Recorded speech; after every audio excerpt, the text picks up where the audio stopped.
Trazer uma palavra nesta noite, que eu creio que, ainda que seja muito voltada aos nossos formandos, e também àqueles a quem vou anunciar ao final deste culto, que serão levantados ao ministério pastoral, mas eu sei que toda a palavra de Deus é aplicada a todas as nossas vidas. Ainda que eu escrevesse um texto bíblico direcionado a uma só pessoa, todos que o lessem seriam abençoados. Não é assim a Bíblia? A carta aos Colossenses, eu pergunto aos irmãos, abençoa apenas aos Colossenses ou abençoa as nossas vidas? A carta de Paulo aos Tessalonicenses, a primeira e a segunda, abençoaram só os de Tessalônica ou abençoa as nossas vidas? Por quê?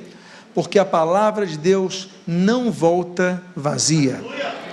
Então eu quero falar nesta noite sobre 5 propósitos que Deus espera aos líderes a quem chama, a vocês que estão se formando hoje, aos pastores e missionários que já se formaram na escola de líderes, a todos os irmãos que têm servido ao Senhor no ministério. Quais são, se nós tivéssemos que sintetizar, dezenas e dezenas e dezenas de propósitos, vamos separar 5 deles, que são os desejos de Deus para aqueles a quem chama.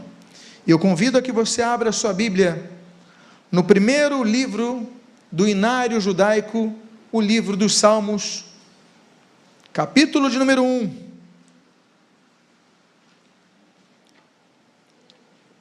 E para a leitura inicial, aqueles que assim puderem fazê-lo, eu convido que se coloquem de pé, pois nós vamos ler então os primeiros 3 versículos do livro dos Salmos.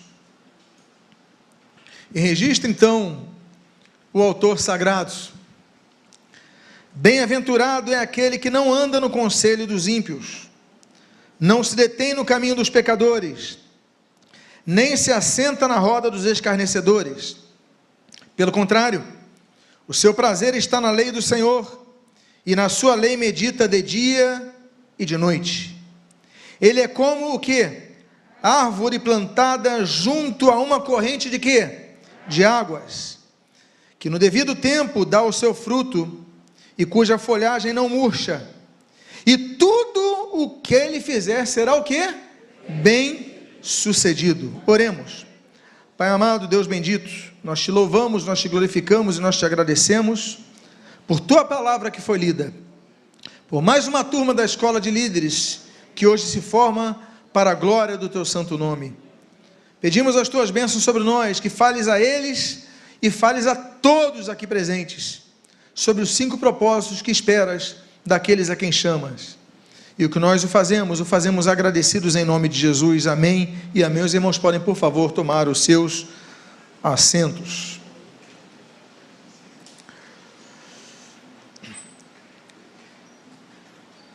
Esse homem que é bem-aventurado, ele toma algumas posturas, como nós lemos ali no início. Mas eu quero falar sobre a característica, o que caracteriza esse homem além de suas posturas. Depois de falar que ele não deve se deter, andar com os ímpios, no conselho dos ímpios, porque nós vivemos pessoas que ficam aconselhando a gente que não conhecem a Deus, nos dão conselhos contrários a Deus. Então, bem-aventurado é aquele que sabe separar as coisas, aquele que não se detém no caminho dos pecadores, e nem se assenta na roda dos que riem do Evangelho, os escarnecedores. Mas a Bíblia diz que, além do seu prazer estar na lei do Senhor, na qual medita o tempo todo, dia e noite, a Bíblia diz que ele é como árvore plantada junto a uma corrente de águas, porque plantado junto a uma corrente de águas, ele gera fruto, ele gera folhas, ele dá vida, ele tem vida, ele vive. Não adianta sermos árvores que não são plantadas próximas às águas. Água é uma molécula composta de 2 átomos. Temos 2 átomos de hidrogênio, um de oxigênio, e aí o H2O, como todos conhecem, formam essa molécula que pode ser vista em 3 estados. O líquido, quando abaixo de 0, o sólido, quando acima de 100 graus, no gasoso. E se você observar, cerca de 70% do corpo humano é constituído de água. Nós somos água. O processo de envelhecimento das pessoas acontece quando nós começamos a ter menos água no corpo. Nós vamos ficando com rugas, nós vamos perdendo a elasticidade de nossas moléculas, de nossas células, porque nós vamos perdendo isso que nós não podemos perder. Nós nascemos, inclusive, na barriga de nossas mães, envoltos em quê? Em água. E não apenas nós somos pessoas compostas basicamente de água, mas nós também vivemos num planeta que tem 3/4 de sua configuração de maneira de água, com água. Nós temos, por exemplo, aquele testemunho daquele major soviético, tinha apenas 1,57 m, ali na Vostok primeira, quando ele foi para o espaço, e ali naquele dia 12 de abril de 1961, ele falou: a Terra é o quê? Azul, porque o planeta é água. Estar plantado junto a uma corrente de águas não é apenas uma poça de água, não é apenas água plantada. Água tem que ter corrente, tem que ter vida. Quantos já tiveram a oportunidade de visitar Israel e ir ali no Mar Morto? Esse mar é um mar morto, por quê? Porque não tem peixes, não tem vegetação nesse mar, não tem nada além de sal. Ele está morto por quê? Porque ele não tem afluentes, ele só recebe água, a água chega lá, se saliniza e vai evaporando, vai perdendo a sua vida, porque ele não dá. Tudo que você não dá, você vai começando a perder. Água. Nosso país é um privilégio de água. Nós temos, por exemplo, o segundo maior rio de extensão do mundo, que é o Amazonas, mas é o rio com maior volume de água. Para vocês terem noção, 1/5 de toda a água potável do mundo, toda a água doce do mundo, ele sai pelo rio Amazonas para o oceano. E, meus amados irmãos, são 175 milhões de litros por segundo, isso no Brasil. O nosso Brasil é um país tão privilegiado com água, que 20% das águas que vão semeando, trabalhando nas sementes, trabalhando nos campos, estão no Brasil. O Brasil, ele tem um aquífero debaixo da sua terra, chamado Guarani, que tem 48 mil quilômetros cúbicos de água, e são capazes de fornecer água potável ao mundo por 200 anos, debaixo de nosso país. O Brasil tem tanta água, que é um dos países com maior quantidade de produção elétrica através da água, são chamadas hidroelétricas. 91% de toda a eletricidade do Brasil vem através de cerca de 100 hidroelétricas que o Brasil tem, que produzem cerca de 58 mil quilowatts de energia por ano, podendo chegar a 250 milhões de quilowatts de energia por ano. É muita energia. Isso é o nosso Brasil. Agora, quando o salmista escreve, ele escreve num outro contexto, totalmente oposto do Brasil. Ele mora numa região onde há muito deserto, Israel. Você vai para a região do norte, você tem ali o Mar da Galileia, a região do Carmelo, ali aquela região que é uma região verde, mas o restante você tem muitos desertos em Israel. E o salmista ele fala: olha, é como uma árvore plantada, essa pessoa que ela se separa do mal, essa pessoa que ela medita na lei do Senhor, essa pessoa que evita o conselho dos ímpios, evita o conselho das pessoas que não conhecem a palavra, ele volta-se à congregação dos santos, ele frequenta a igreja, ele lê a Bíblia, ele estuda a Bíblia. Essa pessoa é como árvore plantada junto à corrente de águas, a ribeiros de água, ou seja, onde a água flui.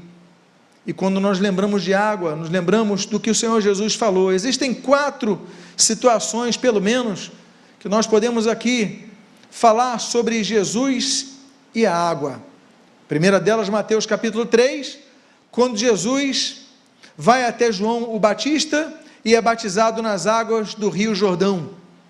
O segundo momento é o primeiro milagre do Senhor Jesus Cristo, quando ele tem cerca de 30 anos de idade, logo depois de ser batizado. A Bíblia diz que Jesus vai para Caná da Galileia, que é uma aldeia ao lado de Nazaré, a terra de sua mãe, e ali então, lá naquela festa de Caná, acaba o vinho.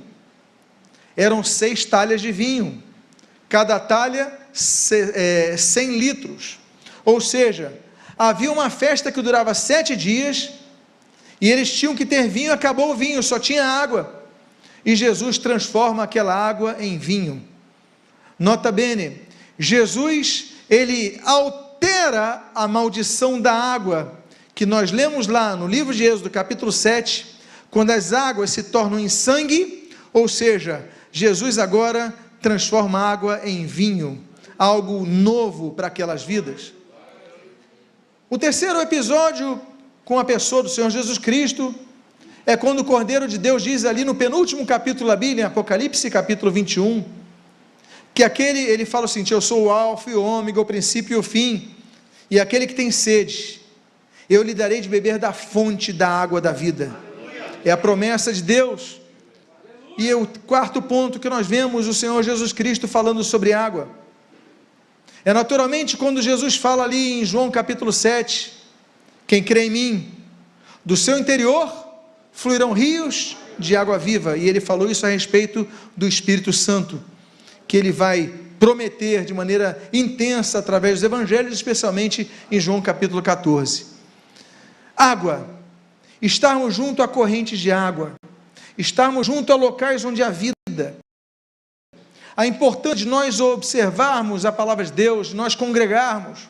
Muitos cristãos dizem: não preciso ir na igreja, eu leio a Bíblia sozinho em casa, eu tenho a minha fé em casa. É como aquela pessoa que é uma brasa fora do braseiro, ela vai esfriando, ela vai perdendo a sua fé, vai fraquejando. Nós temos que congregar, nós temos que estar junto a águas, correntes, onde a palavra é anunciada, a palavra é pregada, a fé é testemunhada, vidas são alcançadas, e animadas, e reanimadas, e fortalecidas, e a glória de Deus é manifesta, porque nós chegamos na segunda-feira, estamos com pessoas incrédulas, nós vamos para a internet, estamos com pessoas incrédulas, nós lemos as redes sociais, estão pessoas incrédulas. Então nós não podemos nos isolar da congregação dos santos. E aí então, não basta você se afastar do mal, você tem que se juntar ao que é bom. Primeiro conselho dos 5 propósitos de Deus para os seus líderes é que vocês sejam como árvores. Mas que árvores? Plantadas junto a ribeiros de águas, a águas correntes. Que sejam plantadas. O termo plantar mostra que vocês têm identidade local. Há pessoas que não têm uma igreja, elas ficam pulando de igreja em igreja. Não, eu vou na Nova Vida no domingo, vou na outra Nova Vida na terça, vou na quarta-feira na Assembleia de Deus, vou na quinta-feira na Metodista, na sexta na Presbiteriana, no sábado noutra. E é uma planta que vai, então, você a cada dia, você tira a planta e coloca no outro vaso, tira a planta e coloca no outro vaso, tira a planta e coloca no outro vaso. Nunca aquela raiz vai crescer. Ela tem que ficar num local, tem que ter identidade, tem que ter propósito, tem que ter meta, tem que ter objetivo de vida e crescimento espiritual. Mas ali onde Deus te plantou, árvore plantada. Existe um segundo conselho, um segundo propósito que nós temos, que é o propósito que nós lemos em segunda carta de Pedro, capítulo de número 3, versículos 17 e 18. A derradeira carta petrina, no seu 3º capítulo, entre os versículos 17 e 18, nós lemos: portanto, vocês, meus amados, visto que já sabem disso, tenham cuidado, para que não sejam arrastados pelo erro desses insubordinados e caiam da posição segura e que se encontram. Olha aí a pessoa cair da posição segura. Pelo contrário, aí olha a dica, cresçam o quê? Na graça e no conhecimento de nosso Senhor e Salvador Jesus Cristo. A Ele seja a glória, tanto agora como no dia eterno. cresçam na graça e no conhecimento. Meus amados irmãos, nós somos salvos pela graça. Não precisamos chegar no dia 31 de outubro de cada ano, o dia da Reforma Protestante, para pregarmos sobre a graça de Deus. Efésios 2:8, pela graça sois salvos mediante a fé, isso não vem de vós, é dom de Deus, não é por obras, para que ninguém se glorie. Nós somos salvos porque Deus estendeu a sua mão, Deus ofereceu o seu perdão, Deus apresentou o seu amor, porque de tal maneira amou Deus ao mundo, que deu o seu Filho unigênito. Ou seja, o primeiro passo é dele, o oferecimento é ele, a graça ele concede. Isso nós devemos entender, que nós devemos crescer na graça, porque a Bíblia diz no Evangelho de João, capítulo 1, versículo 16, queridos irmãos, que nós recebemos de graça em graça. Nós devemos andar de graça em graça, crescer de graça em graça, ou seja, cada vez mais buscarmos ao Senhor tudo aquilo que Ele concede, é graça.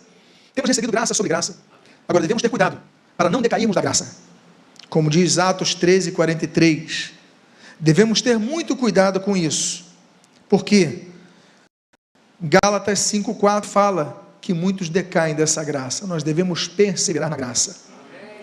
A Bíblia diz na última carta de Paulo, que ele escreve em sua peregrinação terrestre, ali em 2 Timóteo capítulo 2, que nós devemos crescer na graça de Deus, temos que nos fortalecer na graça de Deus, temos que nos firmar na graça de Deus. Então a segunda coisa que nós devemos lembrar, é que nós devemos crescer na graça, em que mais? O texto diz na graça e no conhecimento. A Bíblia diz no livro do profeta Oséias, capítulo 4, versículo 6, ele diz o seguinte: meu povo perece, porque lhe falta conhecimento. Muitos querem a graça, mas não querem o conhecimento.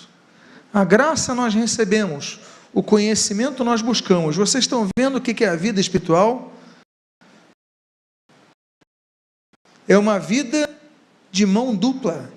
Nós recebemos, mas nós devemos buscar ao Senhor todo o tempo. Por isso a Bíblia diz, no mesmo livro do profeta Oséias, só que no capítulo 6, versículo 3, olha, conheçamos e prossigamos em conhecer o Senhor. Não é só conhecer.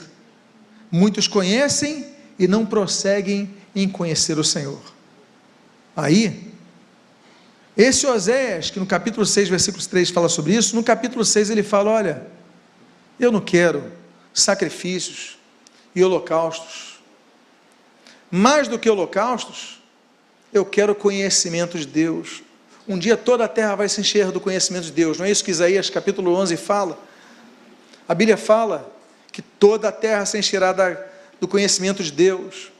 Abacuque capítulo 2, versículo 14, fala o texto semelhante, mas acrescenta a glória. Toda a terra se encherá do conhecimento da glória de Deus. Um dia isso vai acontecer, todos vão conhecer, mas cabe a cada um de nós, não apenas sermos plantados junto às águas, não apenas crescermos na graça do que nós recebemos, mas buscarmos ao Senhor. Buscar-me-eis e me achareis, quando me buscardes de todo o vosso, o quê? Coração. Então o segredo de buscar ao Senhor, não é só com a mente, não é só com o racional, não limite a tua experiência na matemática lógica, busca ao Senhor com o coração, que Ele se manifesta a você. A primeira coisa que nós aprendemos então, você pode me lembrar, querido aluno, que vocês sejam plantados junto às águas. O segundo propósito de Deus é que vocês cresçam, não permaneçam como crianças, como alerta o autor aos Hebreus, que vocês cresçam, mas em que aspectos? Na graça e no conhecimento. Terceiro propósito de Deus para a vida daqueles a quem chama. É o que nós lemos no Salmo 92, versículos 12 e 13. O justo florescerá como a palmeira, crescerá como cedro no Líbano. Plantados onde? Plantados em sua própria casa? Plantados onde? Na casa do Senhor, florescerão nos átrios de nosso Deus. A primeira visão que Israel tem quando cruza o Mar Vermelho, eles estão diante do deserto do Sinai e vão para uma terra chamada Elim. E ali a visão deles é uma visão maravilhosa, eles encontram 70 palmeiras. Ou seja, um oásis no meio do deserto. Ou seja, um consolo de Deus depois de um momento difícil. O momento talvez da maior experiência que aquele povo teve quando viu os exércitos egípcios se acercando deles. E Moisés então, pela ordem divina, ele pega o seu bordão, o mar se abre, eles passam, e o exército vai passar e então é engolido pelas águas. E aquelas palmeiras trazem a visão de renovação e consolo. As palmeiras, elas crescem no deserto, e nós temos, por exemplo, uma juíza de Israel, uma mulher muito usada por Deus, chamada Débora. E a Bíblia diz, em Juízes, no capítulo 4, que Débora julgava debaixo de uma palmeira, local de autoridade, local de juízo. Tanto é que quando nós lemos sobre a morte de Saul e seus filhos, em 1 Samuel capítulo número 31, a Bíblia diz que os jabeítas, eles pegam o corpo de Saul e de seus filhos e o enterram onde? Debaixo de uma palmeira. Eles queriam, não, vamos enterrar no deserto, vamos colocar debaixo de uma palmeira. E a palmeira tinha um símbolo de florescer no deserto, você não via nada, via areia, de repente você tem sombra, você tem flores, você tem frutos, e aí você tem aquele fruto que eles chamam de tâmara, e aí você tem então vida. Mas quando você vê esse florescimento da palmeira, você vai entender por que no local majestoso como era aquele templo inaugurado por Salomão, projetado por Davi, a Bíblia vai dizer que as paredes do templo, se você fosse no templo de Salomão, você vai ver que nas paredes, isso está em 1 Reis capítulo 6, as paredes tinham gravuras de quê? De palmeira.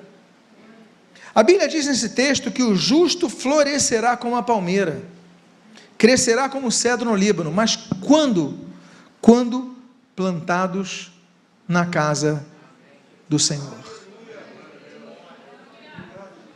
Nós devemos evangelizar fora da casa do Senhor, nós devemos ter uma vida devocional fora da casa do Senhor, mas nós somos chamados a servir de maneira tão especial na casa do Senhor, com os nossos dons e talentos. Esse é o terceiro conselho. O quarto propósito de Deus para a vida daqueles a quem chama está no texto de Mateus, capítulo 13,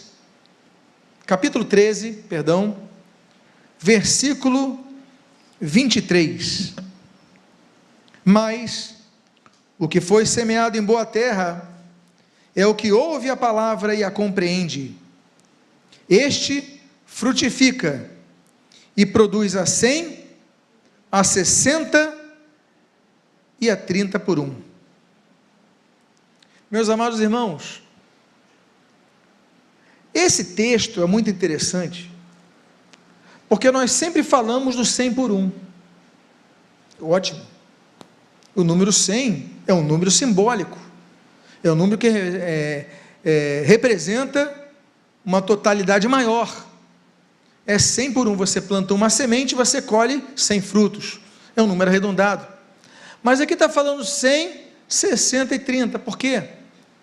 Porque há momentos na vida ministerial que nós colhemos muito do que nós plantamos, mas há momentos que nós colhemos menos, há momentos que nós colhemos ainda menos, mas o importante é não deixar de semear. Ainda que você colha, se você colher 100 por 1, louvado seja o Senhor. Se você colher a 60 por 1, louvado seja o Senhor. Se você colher a 30 por 1, louvado seja o Senhor. Mas você não vai deixar de, plantado na casa do Senhor, semear para colher. O que você não pode fazer é deixar de frutificar. Isso não pode. Aquela figueira foi amaldiçoada pelo Senhor Jesus, porque ela não frutificou. Nós temos inclusive a parábola da figueira estéril, Lucas capítulo 13, que o dono corta a figueira, manda cortar a figueira, porque depois de 3 anos a figueira não produziu nada. Então ele chega, olha, corta essa figueira, não serve para nada. Por isso que em João capítulo 15, Jesus é tão radical. Ele fala, olha, o ramo que não produzir fruto, ele está falando da videira.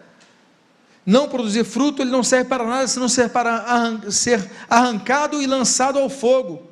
João capítulo 15. Então nós devemos, não podemos parar de semear, mas ainda que com poucos frutos, não devemos deixar de frutificar. Não está frutificando? Dobra teus joelhos, se consagra ao Senhor, pede ao Senhor direção, entendimento, mas que você possa frutificar em todo o tempo. E esse é o 4º propósito de Deus nas suas vidas, que vocês frutifiquem, que vocês frutifiquem, que vocês frutifiquem, que eu, não incluindo todos vocês, frutifiquem, porque esse é o propósito de Deus a quem chama. E o 5º e último propósito que eu gostaria de compartilhar nesta noite, é o texto que eu já citei aqui, en passant, de João capítulo 15, e eu vou ler de maneira mais explícita o versículo 16, quando o Senhor Jesus diz, não foram vocês que me escolheram, pelo contrário, eu os escolhi, e os designei, olha só, que texto forte, os designei para que vão e deem fruto, e o fruto de vocês, o quê? Repita comigo, permaneça, a fim de que tudo o que pedirem ao Pai em meu nome, lhes conceda. Meus amados irmãos, nossos passos devem ser firmes, como diz a Bíblia em Salmo 119, nosso coração deve ser firme, como diz ali o Salmo 57, nossa confiança em Deus deve ser firme, como nós lemos ali no Salmo 125, os que confiam no Senhor são como o monte Sião, que não se abala, mas permanece para sempre. As nossas mãos devem ser firmes, ainda que cansadas. Eu não estou dizendo que o ministério não cansa, porque só quem coloca a mão no arado sabe a canseira que dá servir na obra de Deus. Mas aí a gente não tem como não se lembrar daquele texto lindo de Êxodo capítulo 17, quando Moisés com seus braços estava abençoando o povo, e ele começa a cansar os seus braços, e começa a descer, não tem mais força, e chegam 2 ajudantes, Arão e Ur, cada um levanta o braço, e Moisés com o braço cansado, permaneceu com o braço em pé, e Israel prevaleceu naquela batalha. Cansaço é um fato, decepções são fatos, mas nós devemos lembrar daquilo que o Senhor Jesus diz em Lucas capítulo 9, aquele pois que põe a mão no arado e olha para trás não é digno do reino. Nós colocamos a mão no arado, não podemos olhar para trás. Há momentos que precisamos de descansar, é uma ordem de Deus inclusive, não é isso que Deus falou? E que você possa descansar no 7º dia, você parar um pouco, você descansar, você aproveitar a sua família, você poder se distrair, não há problema nenhum sobre isso. O problema é você tirar a mão do arado, pelas decepções, pelas dificuldades, pelo cansaço. O texto diz que vocês vão e deem frutos, e o vosso fruto permaneça. A primeira coisa que nós lemos antecede tudo isso, eu vos escolhi e vos designei. Opa! Então a primeira coisa é isso, Deus usa pessoas para designar, Deus usa seus líderes, nossos líderes para nos designar, mas é Deus que designa. Então Deus deu designação, missão, tarefa, objetivos, Ele falou, você vai fazer isso. Agora ele fala o seguinte, agora vocês vão. Porque tem gente que recebe a tarefa e não vai, não faz, não obedece. Aí depois ele fala, vocês vão, terceiro, deem frutos. Tem que frutificar. Temos que frutificar, não é porque eu quero, não. É porque Jesus ordenou. Mas o quinto é o detalhe. E os seus frutos permaneçam. Graças aos frutos de vidas que não estão aqui, nós temos essa igreja aberta.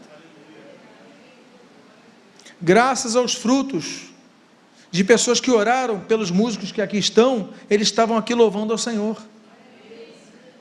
Graças aos frutos de professores de escola bíblica dominical que nem estão mais na igreja, muitos permanecem na igreja pelo que aprenderam na escola bíblica dominical. Graças aos frutos que está lá embaixo naquela calçada, nesse momento olhando só os carros passando, por servirem ao Senhor e aos irmãos. E a gente sai, às vezes não dá nem uma boa noite para o irmão, nem agradecer, obrigado pelo seu serviço. Nós temos que dar honra a essas pessoas. Mas graças a elas, muitas vezes alguém parou ali, fez uma pergunta, não, pode entrar, fez um convite, a pessoa entrou, se converteu a Cristo e hoje está firme. Os nossos frutos têm que permanecer. Por isso que a Bíblia diz, 1 Coríntios 15, 58, sede firmes, inabaláveis e sempre abundantes na obra do Senhor, sabendo que no Senhor o vosso trabalho não é vão. Por isso, meus amados irmãos, esses 5 propósitos devem estar nos vossos corações, nos vossos corações, nos vossos corações, aliás, em nossos corações, em todo momento, que jamais nos esqueçamos disso. Eu gostaria de convidar a que todos fiquem de pé nesse momento. Eu gostaria de fazer uma oração